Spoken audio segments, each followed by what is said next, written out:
Pan मध्ये आपण तेल घालूयात. यात आहे अद्रक लसूण कोथिंबीर आणि कांदे भाजलेली पेस्ट आहे. आता किसलेलं खोबरं घालूयात. हलवलं. यात आपण पेस्ट टाकली. खडे मसाले आम्ही वाटणामध्ये टाकले होते म्हणून आता टाकणार नाही. आता काळं तिखट, आता धना पावडर, आता आपण टाकले मटन मसाला. यात आपण भाजून वाटलेलं डाळीचं पीठ. यात आपण टाकूया चिकन.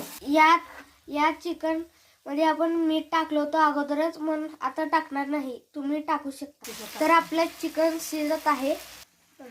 दाखवू का? तर आपलं सुक्क चिकन रेडी आहे.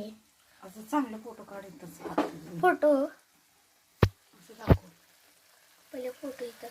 आता आपलं चिकन पहिले इथं क्लिक करू का? फोटो क्लिक कर.